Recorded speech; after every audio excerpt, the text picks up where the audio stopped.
Hi and welcome to this week's GMBN Tech Show. Bit of a different one this week. Literally yesterday I was at the Malverns Classic and today I'm here at Eurobike in Friedrichshafen, which actually is a little bit of a sad one because it's the last one here. I feel like I've been coming here for an eternity. Every year, a similar sort of time, seeing the entire bike community at the biggest bike show there is. There's 13 halls here, the Zeppelin halls, and each one of them is the size of most usual bike shows. Absolutely huge. Feels a little bit sad though.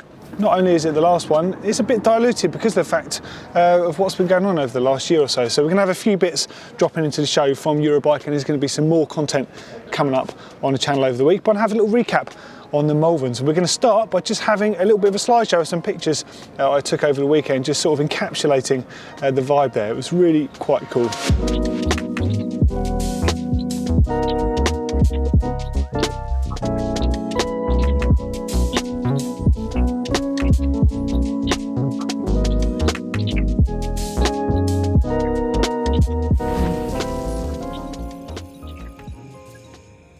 Okay, so the Malverns Classic, what an event. Actually, so I would say this is probably the only mountain bike festival in the UK, and it's very different from all the races out there, mainly because of the fact it's a big family event. There's loads of different disciplines of racing. There's cross country, there's slalom, there's downhill, there's enduro, there's kids balance bike racing, dirt jumping, whip-off competitions, loads of stuff to spectate, and you don't even have to take part in stuff. The beauty of it was you could just turn up.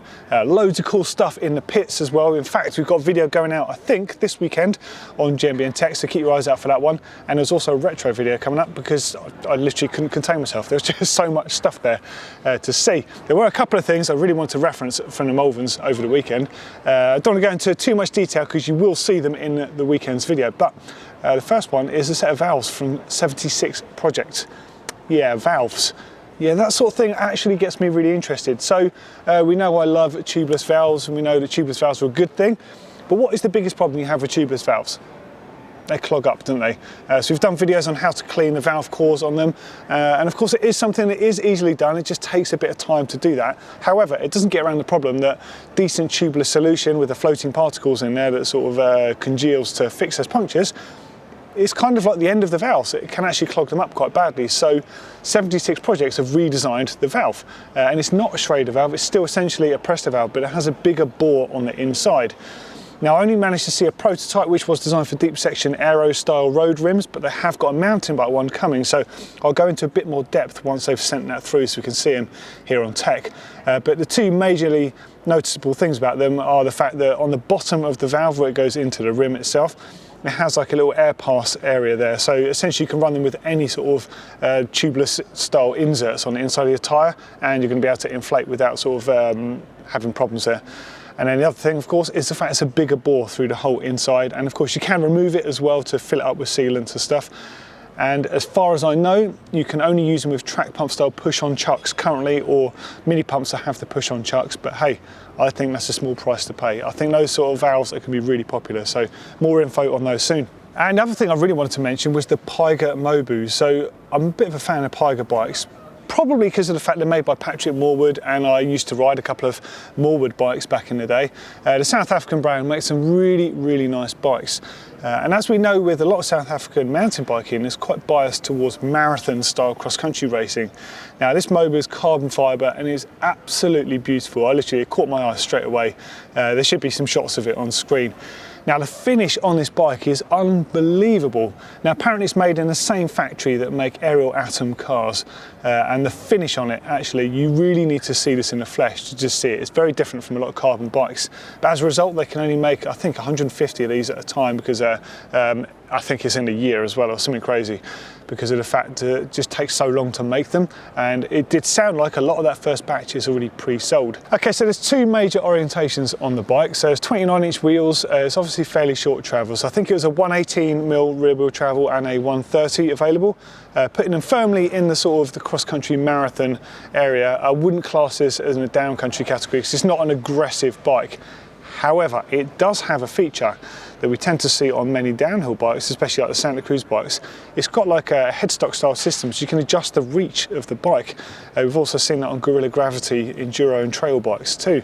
So a really interesting bike. I didn't manage to get all the details at the show, but apparently they're here. So I will get some more details, the finer geometry and stuff. But man, it's just such a beautiful bike. I literally couldn't stop looking at the thing. So very cool stuff from Piger there. Now, some non-Malverns related news. SRAM have just launched their new HSC rotors. Yeah, okay, it's just a disc rotor, but these ones genuinely do offer some improvements on their previous model. Now, eagle-eyed amongst you will have noticed I've been using them for some time on my Canyon, my Spectral. I'm currently using a 180 and a 200, but they also make a 160 and a 220. So 160, 180, 200 and 220 millimeter options in 6-bolt and also in center lock, which is great if you wanted to run them with center lock hubs, like a DT for example. Now the rotors themselves are 2 millimeters thick, which other than some other manufacturers out there like TRP that make their bigger rotors in a bigger size, many brake manufacturers tend to have rotors between 1.80 and 1.85 millimeters thick.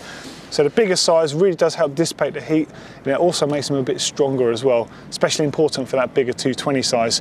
They say there's 7% more power, and they say 40-degree less temperature affected than their previous centerline models with their Lake Garda testing session. So interesting stuff. Made from steel, and they should be in retailers now. I say should be, but you never really know these days, do you, with what's going on with stock. Next up, the Kona Honzo ESD. So this is their extremely slack and playful downhill hardtail, built around, well I say downhill, you can ride it for anything, but focus on aggressive riding. 63-degree head angle, I think it's a 77.5-degree seat angle on there. So mega slack and mega steep, super long as well. So I think the reach on them is 440 up to 525, depending on which of the 4 sizes you go for. Some slight revisions on the previous model, but the geometry is essentially the same. If you're looking for a cool hardtail, it's got to be up there right now, I'd say. And the last thing really in news is, finally, we have some GMBN Tech merch. So we've got a t-shirt, it's got the logo on the back and on the front, and we've got sweatshirts as well. So there will be more stuff following, but we just wanted to start off with something pretty clean and simple. And I'm a fan, so hopefully you are. Get involved in the shop, there's a link in the description underneath. And I think we've got time to have a look around Eurobike and see if we can find any cool stuff for the show. Here at Eurobike 2021, finally, we're actually here. We're on a Shimano stand, and they always have cool racers bikes around. This one belongs to Tani Seagrave. Of course, it's her Canyon Sender downhill race bike. Unmistakable in that colourway, just looks so cool. I love the clashing Fox coil spring on there. As you can see, it was raced at the J World Cup, still bearing the number plate on the front. It's running prototype Swirlway tyres, Shimano Saint transmission on here, and what could be some prototype handlebar grips, not really sure. They've got ergon collars on, but they don't really look like ergon to me, so perhaps that is something new. Either way though, very cool to see. She's also running the mullet setup, so 29 on the front, 27.5 on the rear, colour matched PT's valves and a marsh guard fender on there. Super nice bit of kit, but let's see what else we can find, shall we? Pearl Izumi are always a brand that make excellent stuff, but somehow it still goes under the radar of a lot of our viewers. Now, I've ridden a lot of Pearl Izumi shoes in the past. I've got to say, they've always been great. Always got technical features like the BOA system on there, really good for foot retention. But the one that's actually caught my eye is this, the X-Alp Launch Mid. So this is actually a technical flat pedal shoe. Now, I actually think it's kind of unfair that a lot of flat pedal shoes, they kind of just don't give the best to the flat pedal rider. You've got everything on here. You've got the durable rubber sole, Goodyear rubber, in fact. It's stiff enough for good power transfer, but supple enough, it feels like, for good feel on the pedal. Technical materials on the upper here, BOA system, inside ankle protection. That just looks like such a good shoe to me. Definitely put them on your sort of list of things to check out. Really good stuff from Pearl Izumi. Looks like high-rise bars are back. We've seen Rat Boy's bar with, I think, a 50mm rise. That's nothing though. Check the Pro Tapers out here. We've got a 76mm rise at 810mm width. Is that the biggest, gnarliest bar out there? I don't know. It certainly looks that way. But the whole Manitou Hayes group have got a number of cool things. So we've talked about their Dominion brakes quite a lot before in the tech show, and the fact they've got the grub screws on the post mount, so you can dial them in for no rub at all. Why other brands aren't using that system, I don't know. It's a really good system. If you have to have a fat fork, surely that is what you have to have. Manitou Mastodon, so it's bearing the same graphics as all of the Manitou forks do, which is a nod back to where they started. You can have between 100 and 140 mil travel, internally adjustable. It's got all of the cool stuff that you see, like the infinite rate tune, the stuff that you see on the other Manitou forks. Where does the name come from though? I'm pretty sure Mastodon is like some sort of mammoth or something from prehistoric times, but it's also some sort of crazy American rock band from Atlanta as well. Strange name. I've always loved seeing the little tech things that are coming out for the junior riders out there, and these Machete Unit Pro forks. I mean, look at them. I do them in 20-inch and 24-inch versions.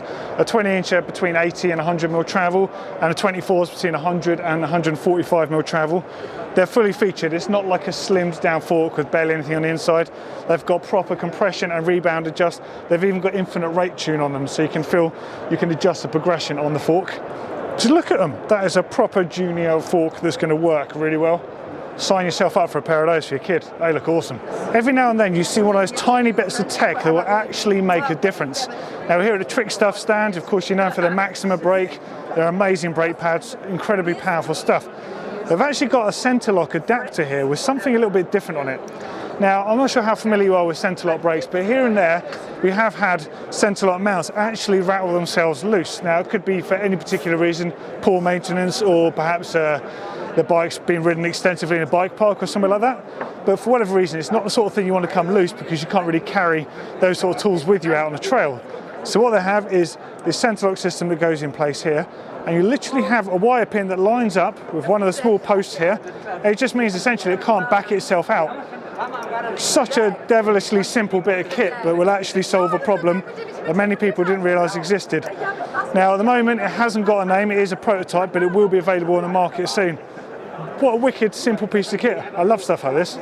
Last time we were at Eurobike, we actually saw a Magura cockpit system was actually in a prototype stage that had internal cable routing. It's so cool to actually see this in the flesh. I mean, have you seen a front end on a bike that looks this good before? That is what everyone surely is aspiring to get to, certainly on a lightweight bike like this. So it's the MCI system, Magura cockpit integration. I actually can't believe how good this looks. We've seen Danger Hole messing around with internal cable routing and a few other people, but to actually see this with a brand that could really bring this to mass market, that's pretty impressive. Would you want to run internal cables, or would you be scared of that from a maintenance perspective? I don't know about you, but I think that looks wicked.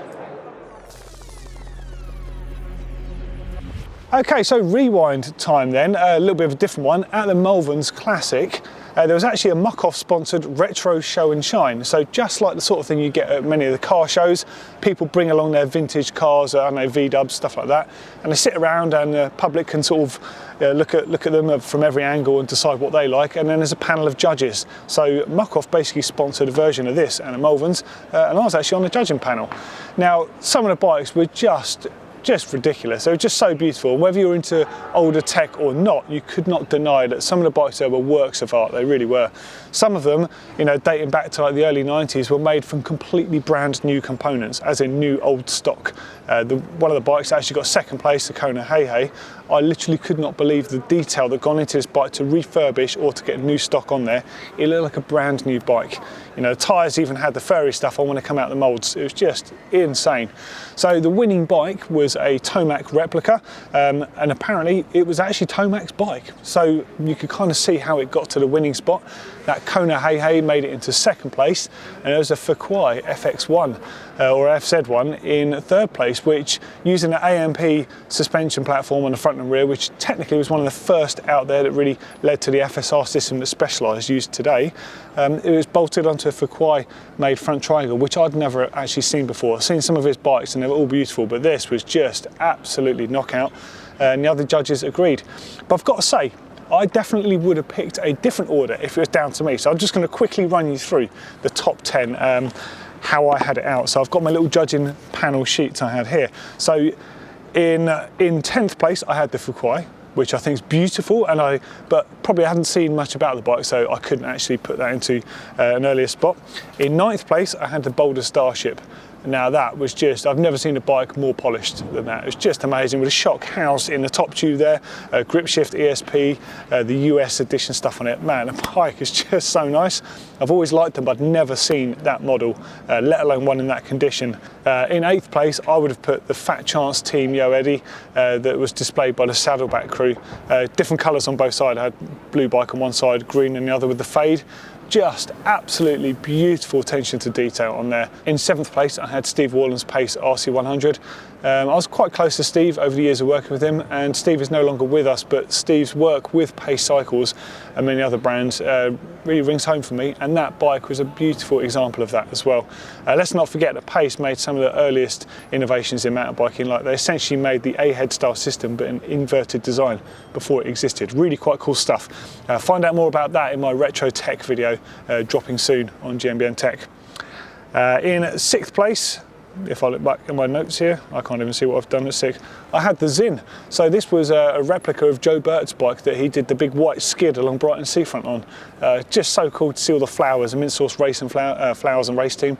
Just a mega cool bike. Reminded me of being at the Malverns actually, back in the early 90s. In 5th place, I had the purple Pace RC200. Now, although there were some other Pace bikes there that were in much better condition, this one had a really cool story.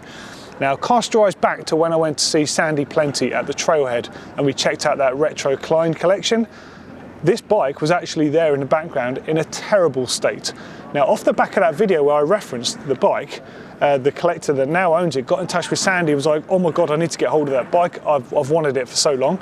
And he did, and he completely refurbished the whole thing. And the condition, I just couldn't believe it. You know, recut stickers, re-anodised components and things on there, just a lovely piece of work. And I was a big fan of Richard Thackeray as a racer back in the day, so it was really cool, brought back some good memories. 4th place, I had Regan's C26 Yeti.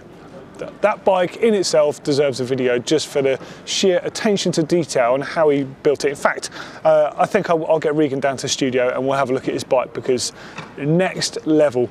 This guy, I'm sure he won't mind me saying it, he is like the train spotter of the bike collector world in the nicest sense. He's such a cool guy, lovely guy on the scene as well, big heart, that guy.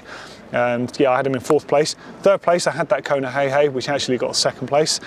In 2nd place, I had, what did I have? Of course, Reese Wheeler's Alpine Stars Almega. Now, the Almega, even above the Thai Mega, was a bike I always wanted as a kid. And obviously Reese did as well, because he's rebuilt this one. Oh my God, it even had Alpenstars tyres on it, had a DX rear derailleur on there, which I think was Shimano's nicest looking derailleur of all time. ATAC stem, taper-like bars, just absolutely gorgeous. I mean, hands down, that would have been in my top 3. But the other, you know, didn't agree. There's a lot of good judges. So on the judging panel, there's Richard Vickery, Hans Ray, Jeff Waugh, legendary photographer, Rory Hitchens, Chris Longbone from Retro Bike, Clive Gosling, and Jay Hardy. There's a big panel of judges there. So everyone had to say what they thought was the best, basically, to get the top 3. And lastly, Tomac in 1st place, which did win. So I was pretty pleased about that. But I just wanted you to know where my mind was at, because let's face it, there's some great bikes there. But if I could have had a day just videoing those bikes, I would have probably done every bike in the competition, because there was all sorts there. But I think next year might be a bit different. So let's see what comes up on that. Oh, well, there we go, reporting from the last ever Eurobike at Friedrichshafen in Germany. Got to say, a little bit sad to leave this place. But hey, leave us some feedback in the comments underneath. Don't forget to watch the Malverns videos coming out on the channel at the weekend and onwards, and the same with the Eurobike content over the next few days.